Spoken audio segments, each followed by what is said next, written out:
jeune romancier très prometteur.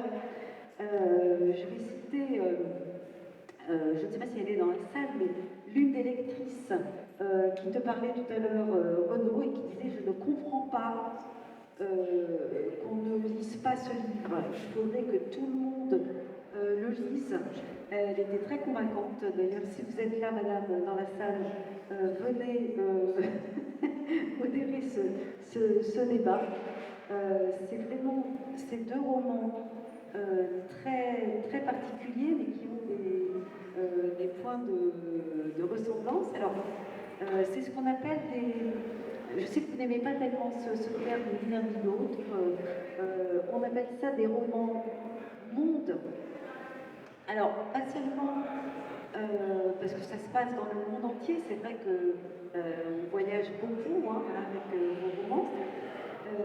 Ce sont des romans qui s'ouvrent sur le monde, mais c'est aussi des romans qui renferment des mondes, et qui renferment une infinité de mondes. Et moi, je suis abasourdie de voir qu'en si peu de pages, même si c'est des romans assez épais, on ait le sentiment d'avoir vraiment lu une somme, enfin quelque chose d'une richesse incroyable. En tout cas, dans la littérature actuelle, ces deux romans sont des vrais bols d'air frais. C'est des road trips de papier, on voyage dans le monde entier. Ça nous emmène entre France et États-Unis, notamment pour le tien, Edouard, et puis on fait des petits crochets aussi par l'Inde et la Russie chez toi, Renaud. C'est vraiment des fresques contemporaines qui peignent notre époque, notre géographie et notre vie aussi. Alors, Edouard, vous êtes économiste comme ça ne se voit pas. Oui, parce que... Votre jeune âge. Ah oui. Voilà. Et incroyable, c'est déjà votre deuxième roman. Et le premier, Les Corps Mourants, avait déjà été salué par la critique. Et celui-ci a été littéralement encensé comme un très grand roman. En tout cas, il y a un nombre de critiques qui se sont prononcées de façon très admirative sur votre prose. Alors que vous revenez de la plage, je le rappelle. Renaud, vous êtes consultant en humanitaire et c'est un parcours assez admirable parce que vous avez fait Sciences Po, ce qui conduit normalement à des types de postes comme ceux dont on vient de parler, c'est-à-dire économiste. Par exemple, les économistes, dont on pense le plus grand mal ici.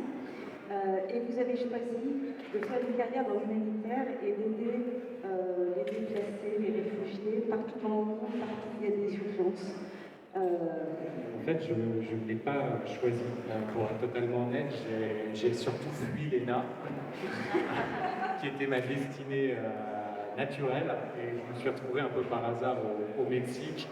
Et j'ai croisé effectivement le chemin d'abord d'enfants de la rue, qui est la première cause qui m'a touché, ensuite de réfugiés, de déplacés, mais tout ça s'est fait un peu par hasard. C'est pas une vocation de départ, c'est une vocation que j'ai croisée par hasard, donc des milliers. Mais qui s'est construite et qui est quand même un parcours sacrément courageux, je veux dire. Alors vous avez vous baladez aux quatre coins du monde, ça ne vous a pas empêché de faire paraître un premier roman, L'œil du cyclone. Donc c'est déjà pour chacun d'entre vous un deuxième roman. Alors, ce qui était étonnant, on en parlait tout à l'heure, c'est que vos romans, bien que différents, ont des points de convergence absolument incroyables. C'est pour ça que je vous conseille d'acheter les deux en même temps. Parce que il y a beaucoup de choses en commun. D'abord, il y a une narration chorale, c'est-à-dire une narration qui est prise en charge par plusieurs narrateurs, 7 ou 8 selon vos romans. Il y a des destins qui s'entrelacent de façon extrêmement maligne et subtile. Et puis surtout des exils volontaires ou imposés. C'est-à-dire qu'on a les deux cas de figure, les exilés volontaires qui sont souvent des expatriés avec des situations très privilégiées, des bourgeoises, voilà, et les exilés qui qui sont plus comme ceux que vous avez rencontrés, c'est des gens qui n'ont absolument pas choisi, ceux qu'on appelle plutôt des migrants. Alors pour entrer dans le sujet, j'aimerais bien que vous nous expliquiez un petit peu le choix des titres, qui sont quand même deux titres très beaux et très parlants. Alors peut-être vous d'abord, Edouard. Alors, donc la géométrie des possibles, oui, moi c'est un titre que je n'ai pas choisi moi-même, c'est mon éditeur qui l'a trouvé. Et mais je suis très content de le défendre. Ce que j'aime bien dans la géométrie des possibles, c'est que c'est un oxymore entre la géométrie qui est par nature cadrée, qui est par nature contraignante, et puis les possibles qui sont quasi infinis, même si en fait c'est un peu à l'heure qu'on peut avoir la possibilité infinie, souvent notre possibilité est très cadrée, peut-être encore plus qu'une figure géométrique. Et puis la géométrie fait référence aussi à cette organisation que vous évoquiez, quoi, une organisation chorale, où nécessairement il y a un travail de construction, presque d'architecture, dans le style de roman, qui peut apparaître géométrique. Et vous, Renaud, les échappés, c'est qui ces échappés? Alors, décidément, avec Édouard, on a beaucoup de points communs, un peu, je crois, les castors et Pollux du roman choral en France. Parce que moi non plus, je n'ai pas choisi mon titre, donc mon titre m'a échappé, c'est l'éditrice qui l'a choisi, parce que le titre original de ce roman, c'était Lieu. Mais Georges Perec me l'a piqué de manière posthume en publiant un ouvrage du même titre. Moi, j'avoue que j'ai un rapport compliqué avec le titre de mon ouvrage, et pourtant il est très très cohérent avec le thème central, puisque je parle d'exilés volontaires. Moi, je suis assez fasciné par les effets miroirs, les mises en abîme et tout ça. Et je vois une certaine forme de justice poétique dans le fait que mon éditrice ait choisi un titre qui ne me plaît pas, qui plaît beaucoup au lecteur et qui capture en fait l'essence de mon roman, qui parle de fuite. Il aurait pu s'appeler L'art de la fuite, La malédiction de l'espoir, plein d'autres choses. Mais les auteurs ont souvent des rapports compliqués avec leur titre. C'est quelque chose ça pourrait être un sujet entier de discussion, mais je vais m'arrêter là. En tout cas, c'est des romans qui sont tous les deux d'une extrême richesse documentaire, notamment justement sur le lieu où se déroule l'action. Alors c'est vraiment des invitations au voyage, vos deux romans. Et je voulais vous demander, est-ce que vos descriptions de tous ces lieux que traverse le personnage, est-ce que c'est de première main ou est-ce que c'est le fruit de recherche? Je me suis dit, mais c'est pas possible, notamment dans ton cas, et même dans le tien, je me suis dit, ce n'est pas possible qu'en une vie, on ait traversé autant de lieux et que vous décrivez avec une acuité et une précision et même une sensualité dans les lieux incroyables. Est-ce que vous êtes allé sur place ou pas? Alors, en partie, pour certains lieux, je suis allé sur place, même mon livre part d'un lieu, part de la ville de Carré-les-Tombes, donc, dans laquelle je suis tombé par hasard. Je suis arrivé au Carré-les-Tombes, j'ai vu cette sonorité, Carré-les-Tombes, le fait que les tombes fassent vraiment référence à des tombeaux, à des sarcophages. Donc, en fait, le lieu est premier quoi, dans ce texte. Puis ensuite, les autres lieux, ils sont documentés, ça c'est sûr, mais ils sont aussi parfois un peu romantiques dans mon esprit. Los Angeles, j'y suis allé, mais ça restera toujours une ville romantique parce qu'à la télévision, il y avait l'Alta Malibu et il y avait ce soleil qui plongeait dans le Pacifique. Je me doutais un peu. Ouais, voilà, et donc on a toujours, même dans des lieux dans lesquels on ne s'est pas rendu, on a une couleur qu'on associe à certains lieux. Voilà, le hommage, j'ai associé déjà cette météo orageuse. Et je ne me suis pas rendu en aucun hommage, je me suis déjà rendu en marquant de ça, et j'avais vraiment cette lourdeur du temps prête à craquer dans cette tornado allée ou les catastrophes naturelles qui viennent du ciel. Donc même sans se rendre dans les lieux, ce qui est peut-être plus important à donner au lecteur, c'est une sorte de goût du lieu, une odeur, enfin quelque chose de sensoriel. Et je pense que, je ne sais pas si tu me rejoindras là-dessus, mais je pense que pour immerger un auteur, c'est pas tant lui décrire un lieu que lui dire si tu vas à Los Angeles, que tu vois ce soleil qui décline, que tu as cette odeur de beignet chaud, tu vas voir, ça va éveiller en toi plein de souvenirs que tu n'as pas, que tu penses ne pas avoir, mais qui vont se développer dans ton esprit et qui vont faire que ça va mieux marcher que si je te décris je ne sais quelle avenue, avec exactement ces lampadaires ou que sais-je. C'est vraiment la magie de l'écriture. Hein. Oui, enfin, moi l'amplitude géographique de mon roman qui est assez folle, parce qu'il se déroule sur 4 continents, reflète un peu ma propre expérience. Comme je le disais, j'ai quitté la France très jeune pour aller vivre à l'étranger. Ça fait une vingtaine d'années que je vis aux 4 coins du monde. J'ai dû vivre dans une quinzaine de pays, j'ai arrêté de compter. Donc certains lieux où se situe l'action de mon roman, j'ai vécu notamment à New York, où j'ai passé une partie de ma vie. Il y a des errances de mes personnages qui reflètent les miennes, à traverser des États-Unis en stop, en bus, etc. Ça, je l'ai fait très jeune. Ou de errer un peu en Patagonie, ça je l'ai fait aussi à un moment un peu charnière de ma vie.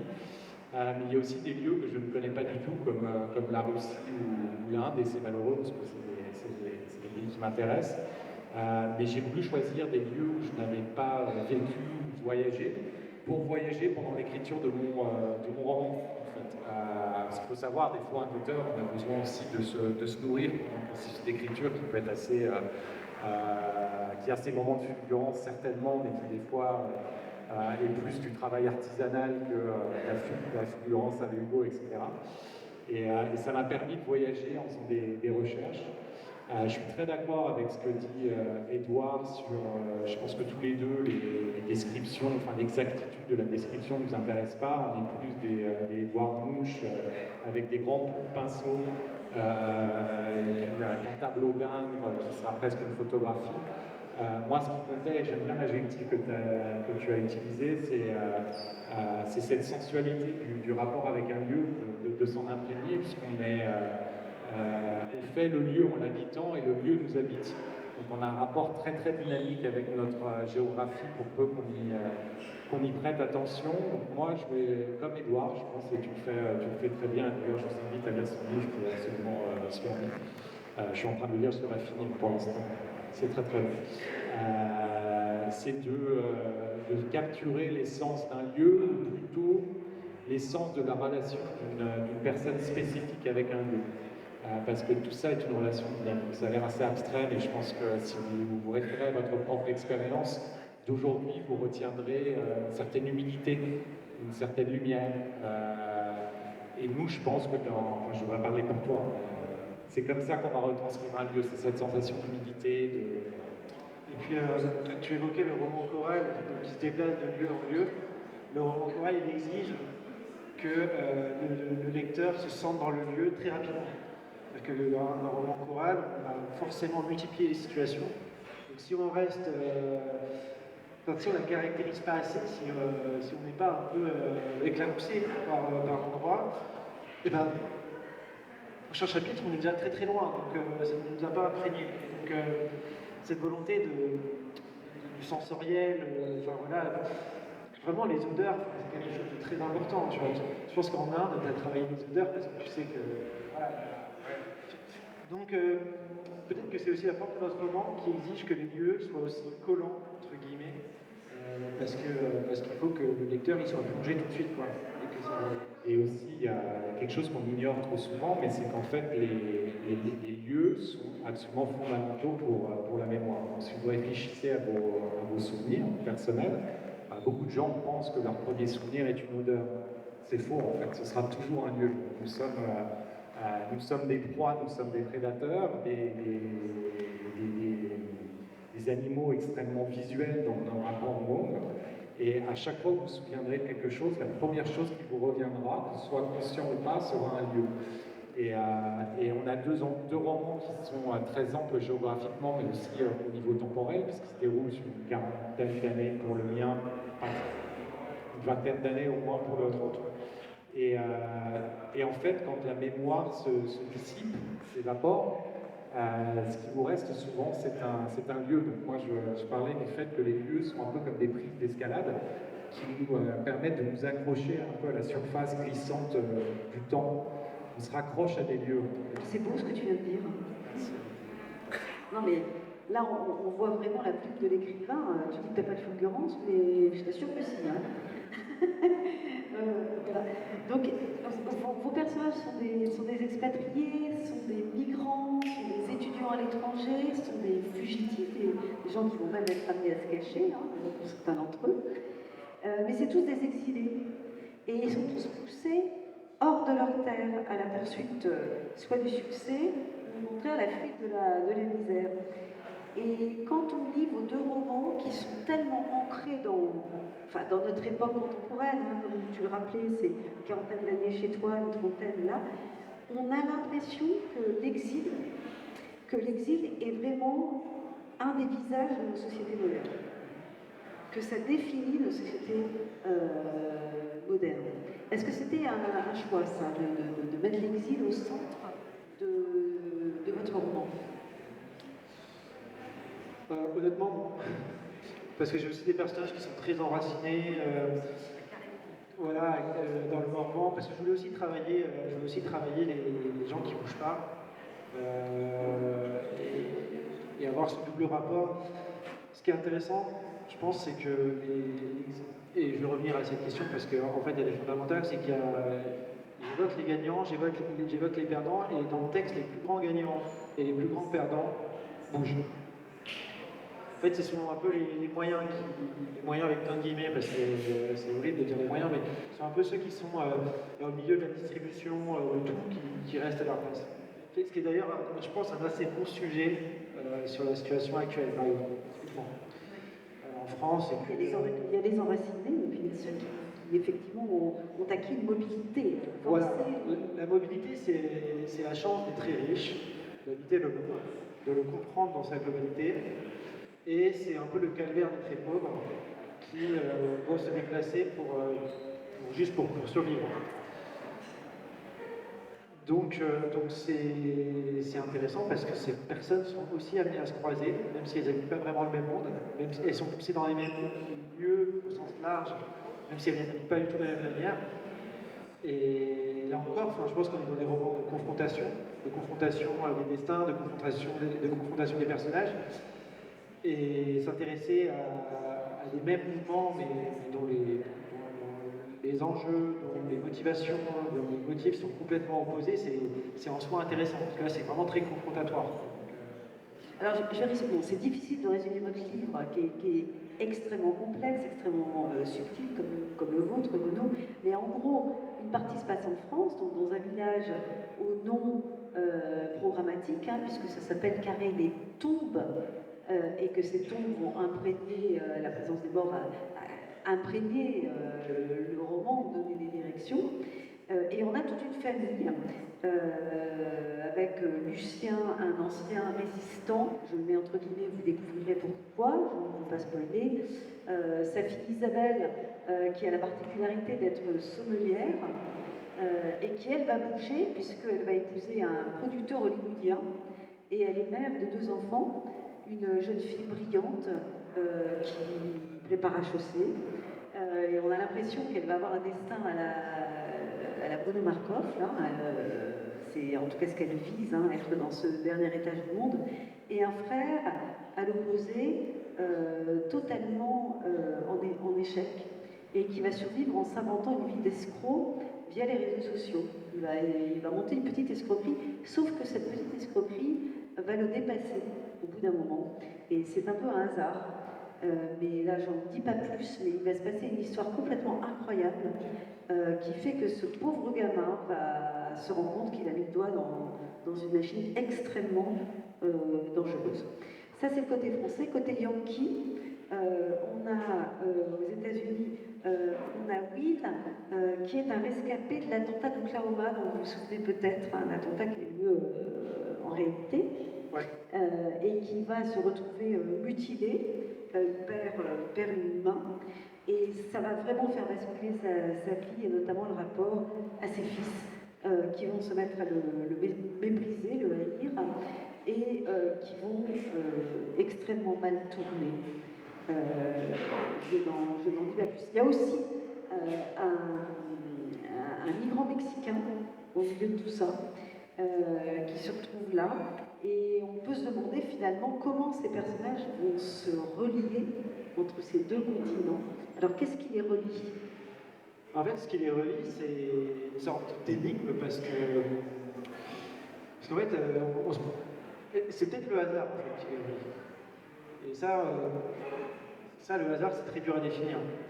Et en même temps, comme c'est écrit, on a l'impression que c'est une nécessité, parce que puisque c'est écrit, c'est que ça devait être écrit. C'est ça ma question, c'est destin ou Donc, c'est le hasard?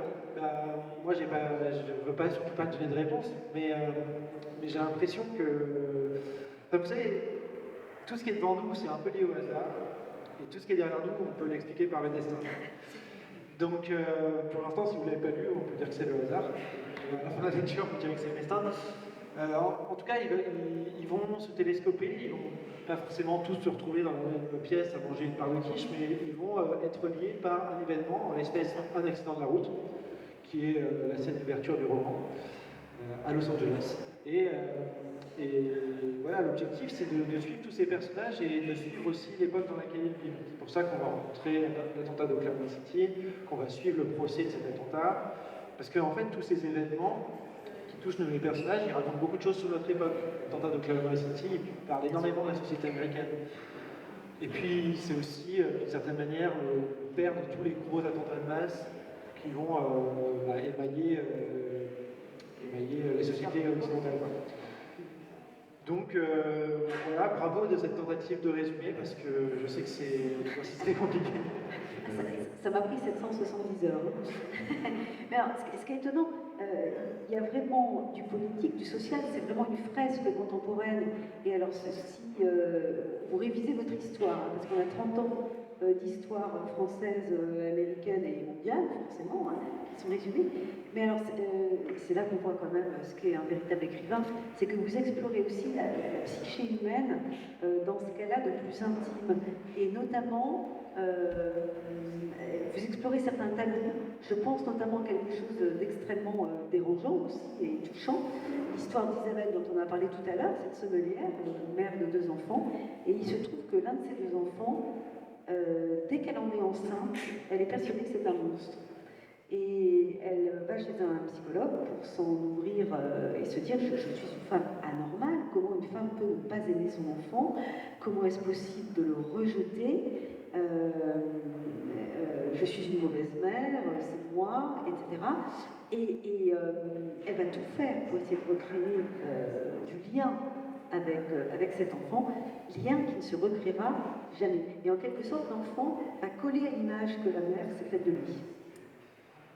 Oui, moi je suis devenu père en fait, avant la sortie. Et puis, arrêtez, vous n'avez pas le bac. Et d'un enfant que je chéris au-delà de toute chose et qui est magnifique, voilà, c'est dit. Mais en fait, du coup, j'ai rencontré plein de problématiques. Le postpartum, des choses comme ça que j'ignorais en tant qu'homme mal informé et qui m'ont beaucoup intéressé, et notamment ces dépressions, le fait de ne pas être heureux d'avoir un enfant, mais de penser, de l'aimer, et de penser qu'il faut l'être. Donc une double violence, en fait, parce qu'il y a la violence de ne pas être complètement enthousiaste sur l'arrivée d'un enfant qui est censé socialement être la plus belle chose au monde, et puis cette culpabilité. Et je me suis dit, en fait, comme je travaille le temps long, comme je travaille aussi sur cette ville qui est Carré-les-Tombes, c'est vraiment une ville avec des sarcophages qui datent du Moyen-Âge, donc on est sur des formes de malédiction du temps long. Je veux aussi travailler le temps long sur les relations entre personnes. Et le temps long sur les relations entre personnes, c'est souvent des relations familiales, parce qu'on ne peut pas y mettre un terme, comme on mettrait un terme à une relation amicale et même amoureuse. Et donc le fait que cette malédiction embryonnaire, un peu comme Carré-les-Tombes, a une malédiction embryonnaire, puisque sous sa terre il y a des sarcophages, je voulais la travailler aussi au niveau de l'intimité, avec, dans mon ventre, j'ai un monstre. Tout comme dans cette ville, il y a des sarcophages avec des morts, et peu importe ce que la vie nous réserve, il y aura toujours ce rapport de la monstruosité, cette culpabilité qui la poursuit. Et toutes les tentatives en fait de résorber cela, parce qu'en fait ce sont 2 personnes qui font faire preuve à un certain moment de bonne volonté pour aller l'un vers l'autre, sont d'une certaine manière vouées à l'échec, parce que la malédiction, elle est vraiment liée au destin. Elle traverse le temps, elle traverse les siècles. Donc voilà, le texte est fait comme ça, de focale, puis de prise de recul, et je crois beaucoup au fait que des choses très intimes répondent à des choses beaucoup plus globales, que les lieux rencontrent l'histoire. Et voilà, et ça tombe bien parce que dans votre livre, de toute évidence, il y a une réflexion sur les monstres et leur visage moderne. Et je voulais qu'on lise un passage qui est étonnant sur le rôle des comics. Géraldine, c'était pas toi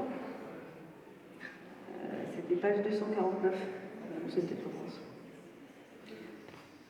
Et sur le rôle des comics dans leur rapport justement, dans l'illustration de ce dont on parlait avec tout à l'heure Victor Balzac, l'injonction pour les garçons à être super virils, à être des super héros, et qui est peut-être aussi un peu la racine du mal. Donc là, évidemment, c'est une improvisation, parce que c'était pas bien coordonné. C'était pas prévu, je suis désolée. C'est pas grave. On entend bien. Sinon, il se pro... Vous voulez lire? Ah bah allez-y. Ah, je vais le lire. Alors, par contre, je ne vais pas le lire aussi bien que Victor. Par contre, je n'ai pas le livre. Je vous le rends. Page 249. Ah oui. Ok. Ces comics, derrière leurs airs de contes violents pour préadolescents, en disent plus long que ce que l'on imagine sur notre civilisation. Ils racontent les monstres tapis dans les caves de nos sociétés, les forces de l'ombre qui guettent nos failles. Ils racontent qu'on peut vaincre le mal et que cela ne dure qu'un temps, qu'il faut sans cesse y revenir par de nouveaux moyens, par de nouvelles coalitions. Il y a 3 mois, le 11 juin 2001, après de nombreux recours et reports, et une coupe glacée vanille menthe choco en guise de dernière volonté, Timothy McVeigh, le plus grand terroriste de l'histoire des États-Unis, a été exécuté par injonction létale. Dès demain, mardi 11 septembre, un escadron funeste lui ravira ce titre. Je m'arrête là, il y a les crochets. Voilà. Non mais c'était intéressant d'avoir ce regard sur ce qu'on propose aux enfants comme modèle et comment se crée, comment se répand la monstruosité insidieusement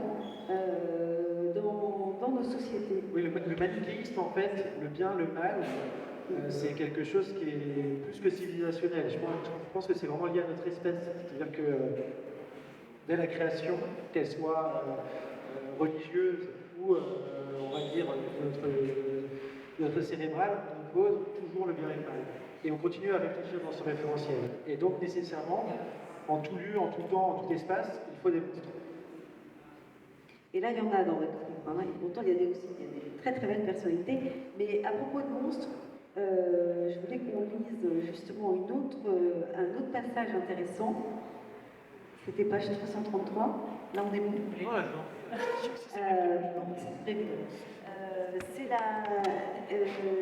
Ça, c'est vraiment fascinant. On parlait de ce personnage tout à l'heure qui va mal tourner, et c'est la plongée dans le darknet. Alors ça m'intéressait qu'on le lise parce que j'imagine que dans cette salle, il n'y a pas beaucoup de personnes qui traînent sur le darknet, enfin j'espère. Et là, on a vraiment la manifestation d'une monstruosité tout à fait ordinaire. Voilà. Et puis, certaines nuits, il emprunte des voies plus périlleuses. Il se rend dans l'obscurité, là où les monstres du net se dérobent. Il visite les grottes sans fond et, lien après lien, glisse vers la totale noirceur. Le dark web est un vaste univers de liberté, de haine et d'égarement. Un vaste réseau de caves où on se dirige à tâtons, où les doigts palpent des formes incertaines et suintantes. Une bibliothèque des enfers. Des annuaires classent les sites en catégories. OVNIs et fantômes, services financiers, matériel de défense, marché de la drogue, services de crypto-monnaie et NFT, manifestes, essais et plaidoyers, adultes. Max chérit cet endroit. Il y passe des heures, curieux de ce que l'on vend, pense et montre dans les revers du monde. Le commerce de drogue fonctionne. Il s'en est rendu compte en achetant de la Marie-Jeanne sur une marketplace basée en Belgique. Il a été livré dans la journée par un jeune dealer au teint encore plus livide que le sien. La bête a des tentacules jusqu'à Dijon, a-t-il pensé.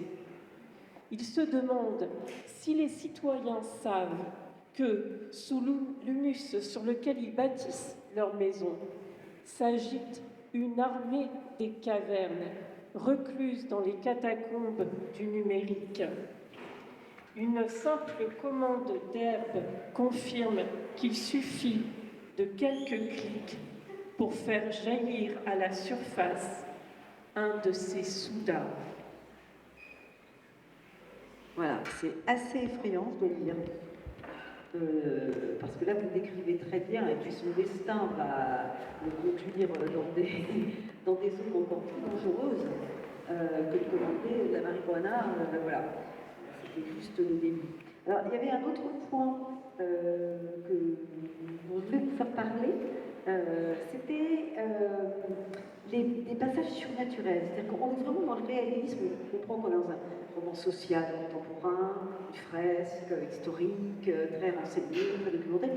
Et alors, étonnamment, et c'est des très beaux passages, des passages un peu oniriques, où il y a des fantômes qui se convoquent. Je pensais par exemple au fameux Lucien, avec ses repas. Oui, c'est un roman assurément réaliste, mais ça n'empêche pas qu'on peut parfois avoir la sensation d'être entouré de fantômes, de vivre avec eux, de se faire visiter par eux, et en l'espèce c'est le cas de Lucien.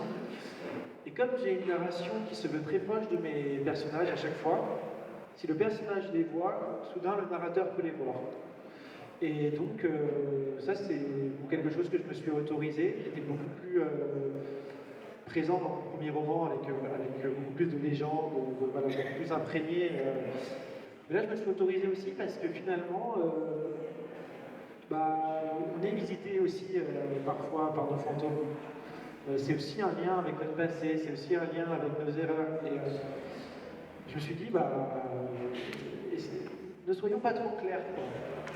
Ne soyons pas trop explicatifs, laissons-les vraiment venir, de toute façon le lecteur comprendra.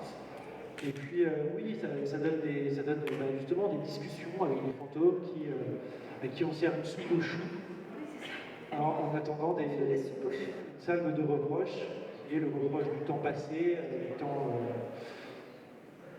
du temps condamnable de Lucien qui s'est fourvoyé, qui par ses mensonges répétés a continué de se fourvoyer toute sa vie durant. En tout cas, on voit que c'est vraiment un roman total, à la fois par la géographie, la diversité des thèmes, le va-et-vient entre le réalisme et l'onirisme. Je me tourne vers vous, Renaud, ça va être à vous. Là aussi, on a des destinées incroyables qui vont s'entrecroiser sur plusieurs continents, donc 4 continents. Alors, on parle d'une jeune fille qui s'appelle Lorraine Bernfather, comme ça, qui a la bonne idée de naître à Kiowa, dans le Midwest, c'est-à-dire vraiment dans le trou du cul du monde de l'Amérique, on peut dire ça comme ça. Très bonne description. Voilà. Et qui est, alors vous allez voir comment ça résonne avec le roman des Loirs, c'est la survivante d'une tuerie, alors qui elle n'existe pas, enfin elle est inspirée de tuerie, mais oui, la tuerie dans un lycée. Oui, une tuerie dans un lycée qui est une problématique évidemment très très forte aux États-Unis et qui reflète ma propre expérience en fait, de survie à. Ah d'accord, donc là il y a vraiment du vécu et ça se sent parce que la scène est absolument sidérante. C'est ce qui m'a motivé en fait à écrire, c'est d'avoir survécu un peu par miracle à un attentat, pas dans le Kansas, mais au Moyen-Orient, et ça s'est joué en fait à quelques centimètres. Et voilà, c'est ce qui m'a poussé à écrire, donc je tenais à ce que. Oui. Désolé, ça rafraîchit l'ambiance tout de suite, mais tout va très bien, mesdames et messieurs. Ah oui, ça donne une autre dimension. Alors, dans les personnages, vous allez voir qu'il y a vraiment une variété incroyable, puisqu'on a aussi Harold Friedman, qui est le descendant de rescapés des camps de la mort, et qui hérite d'un empire immobilier à demi mafieux. Enfin, complètement mafieux. Enfin oui, je dis à demi, voilà. C'est l'euphémisme, ça Et qui a aussi qui va découvrir un grand-père rabbin qu'on lui avait caché, et qui est non seulement rabbin, mais vous allez voir un peu la poésie du truc, il est traducteur de silence. C'est son métier. Il a, tout à l'heure avec Agnès et Julie, on parlait du rapport à l'au-delà, des clairvoyants, même lui pas voyant, il est traducteur de silence, c'est-à-dire tout ce qu'on ne peut pas dire, lui nous traduit souvent avec un seul mot qui nous éclaire. qu'on doit sacrifier. Oui, c'est ça, il faut Pour sacrifier. recouvrer la parole, oui. Donc il a acquis en fait cette faculté surprenante à Auschwitz à cause d'un silence coupable qui ne se pardonnera jamais. Et il traite un peu comme des psychologues peuvent traiter la humaine, il a traité les aphasies. Et en fait, donc, tous les gens qui ne peuvent plus parler pour une raison ou une autre, physique ou psychologique, et pour ouvrir la parole, ils devront sacrifier leurs mots préférés. Donc sombrer dans l'éther en fait, de leur esprit, jusqu'à arriver tout au fond, à la source, et sacrifier un mot pour en retrouver des milliers. Ça, c'est une petite histoire. Ouais. Et alors, il y a un troisième personnage qui est très lié au mot, elle s'appelle Émilie Ruel, c'est une fille d'expatriée, c'est une polyglotte naturelle, c'est-à-dire qu'enfant, elle a eu la bonne idée de se lier d'amitié avec un peu tous les domestiques, on va dire, que ses parents emploient dans les différents pays qu'elle traverse, où elle habite, et elle acquiert presque un rapport magique au mot, presque surnaturel, puisqu'elle s'aperçoit que d'une sorte de théâtre, elle a une expérience comme ça de révélation, où elle s'aperçoit qu'elle parle naturellement plusieurs langues, et pourtant il va lui arriver une chose terrible, elle va se tromper de mots et ne plus pouvoir parler, et devenir aphasique parce qu'elle s'est trompée d'un mot. Voilà. Et là, on voit toute la fantaisie, on est dans les contes des mille et une nuits, et en même temps aussi dans une fresque sociale. Et puis on a aussi un autre personnage, Nathanael Bridge, qui est un acteur hollywoodien qui va aussi traverser toute cette histoire et qui va être à son tour narrateur. Donc c'est vrai que quand on raconte les histoires, quand on regarde ça, on a vraiment l'impression, vous connaissez cette notion là du Zeitgeist, Geist, je crois qu'on dit, Zeitgeist, l'esprit du temps, c'est-à-dire le fait que certaines thématiques, certaines problématiques ou certaines inventions même scientifiques ont lieu en même temps à différents endroits. Et j'ai vraiment le sentiment qu'il y a une connexion spirituelle dans vos thèmes. Bien sûr, les cultures différentes, les missions différentes, mais il y a vraiment une parenté entre vous. Ben, moi, il y a une citation de Rémi Gourmand que j'aime bien, qui est un écrivain symboliste, si je ne me trompe pas, qui dit, pour expliquer un brin de paille, il faut démonter l'univers tout entier. Et je crois que, a fortiori, la même chose s'applique à l'âme humaine. Et je crois que pour comprendre un être humain, un seul être humain, dans son unicité, il faut en observer beaucoup.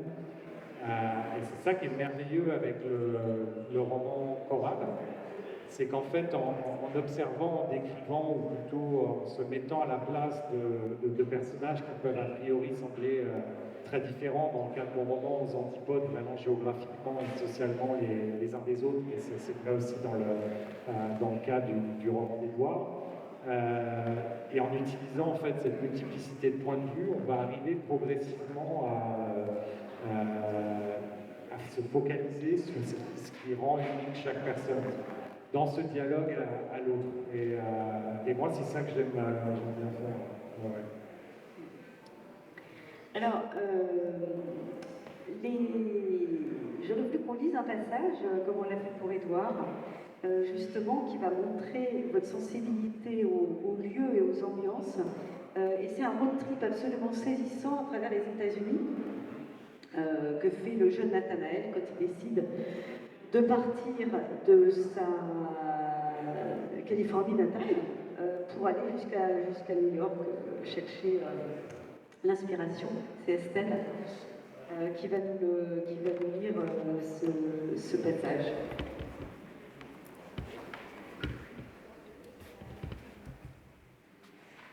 Le matin,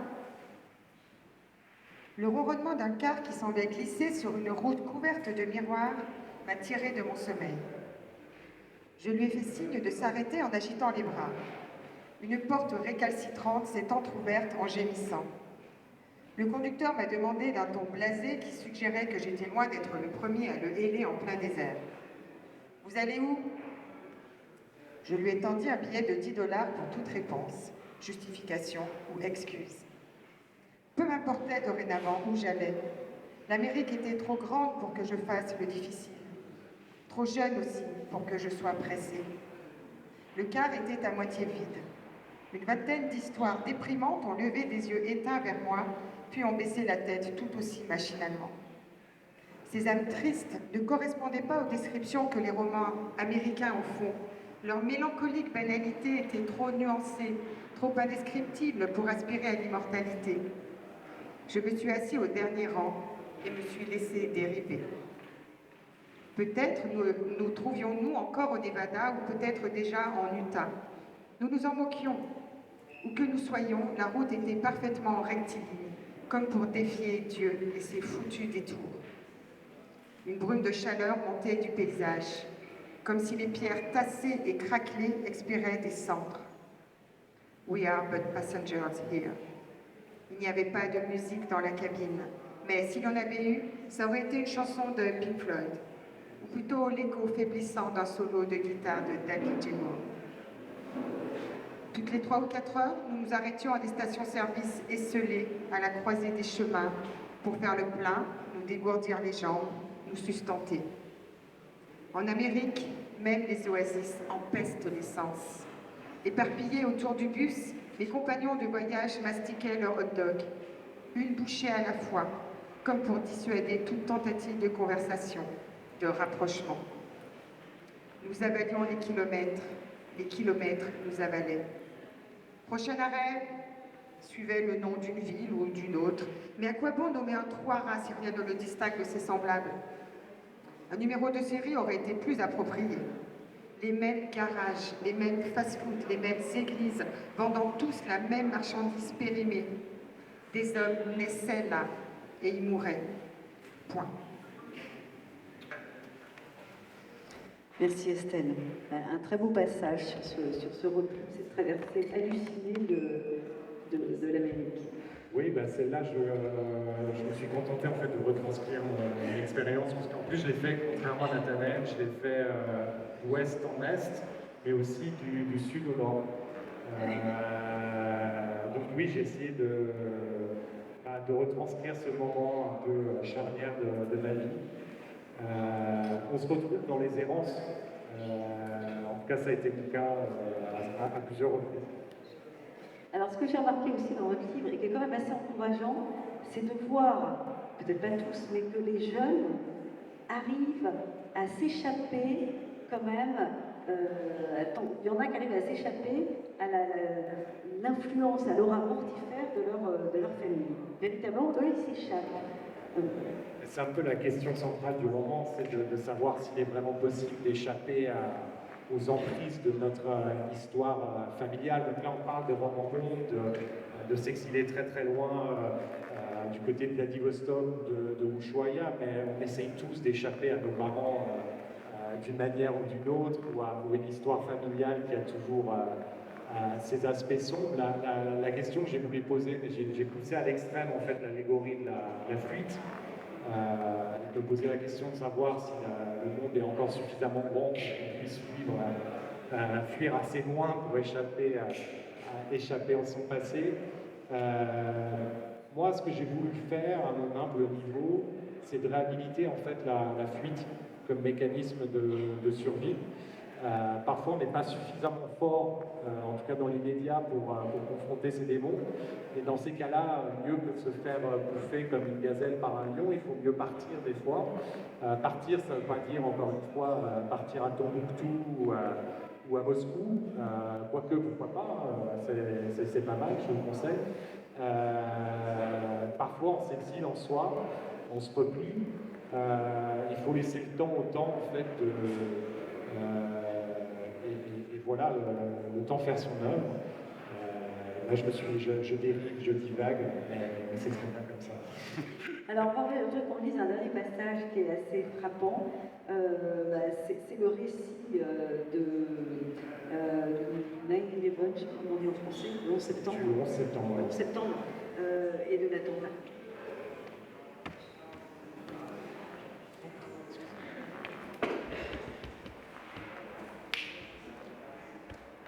La tour s'est effondrée à 9h59 après avoir brûlé pendant presque 1 heure. J'ai vu et revu 1000 fois ces images à la télévision. Si saisissantes qu'elles soient, elles ne pourront jamais retranscrire l'expérience que nous en avons eue en direct depuis le ras du sol. Ce n'était pas un gratte-ciel qu'on venait d'abattre, mais le titan Atlas qui soutenait la voûte céleste. Nous avons eu l'impression que le monde s'écroulait. Le choc a soulevé une nuée ardente en forme de gueule affamée qui a dévalé vers nous. J'ai décampé dans la direction opposée à une vitesse folle, propulsée par l'instinct de survie. Je me suis rendu compte que Lorraine ne m'avait pas emboîté le pas qu'après avoir parcouru environ 200 mètres. Je me suis alors retournée et les discerné au loin, les bras grands ouverts, face à ce mur gris qui faisait 1 million de fois sa taille, comme si elle espérait lui tenir tête à elle seule ou servir de victime sacrificielle. Elle a disparu aussitôt, puis tout a disparu, 1 ou 2 secondes plus tard, lorsque ce nuage toxique m'a englouti à mon tour. Je me rappelle avoir espéré ne pas trop souffrir. Mon dernier souhait est m'être couché par terre en position fœtale, les mains sur le visage. Quand ce brouillard asphyxiant s'est quelque peu dissipé, de gros flocons blancs se sont mis à tomber, flottant de gauche à droite, avec une lenteur apaisante. Je me suis relevée, hagard, plus surpris qu'heureux d'avoir survécu. Surpris n'est pas un mot assez fort. J'étais sidérée, n'arrivant pas à comprendre comment et pourquoi on m'avait épargnée. Lorraine, là-bas, était restée pétrifiée debout, grise de cendre, telle une statue macabre de Pompéi. J'ai titubé vers elle en hurlant son nom. Mes poumons, encrassés par la poussière, me faisaient mal. Ma femme, parfaitement immobile, ne donnait aucun signe de vie. Une fois arrivée à sa hauteur, je n'ai pas osé la prendre dans mes bras, de crainte qu'elle s'effrite. Quand elle a enfin cligné des yeux, je l'ai étreinte et j'ai mis entre 2 sanglots. « Qu'est-ce qui t'a pris ?» « J'ai vu un ange tomber du ciel, m'a-t-elle répondu docilement, en pointant du doigt le vide laissé par la tour sud.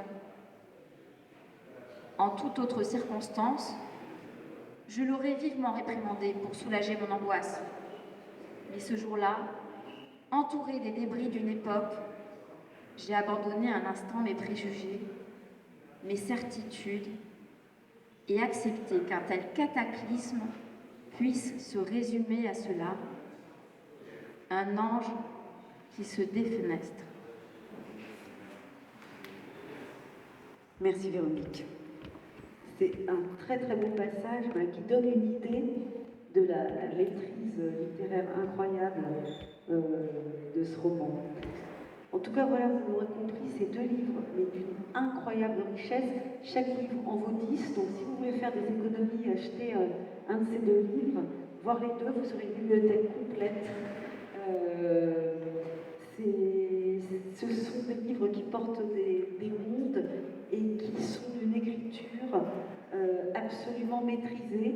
Retenez ces deux noms parce que je pense que vous êtes tous deux promis à un très grand avenir littéraire. Assurément. Vous allez les retrouver. Et en plus, ils sont drôles. Il y en a qui ont vraiment tout. Vous les retrouvez en dédicace sur le stand de Calligramme. Et dans quelques minutes, on va écouter la musique de Christophe Génie pendant une dizaine de minutes. Et on pourra commencer la lecture des poèmes pour notre soirée poésie. À tout de suite.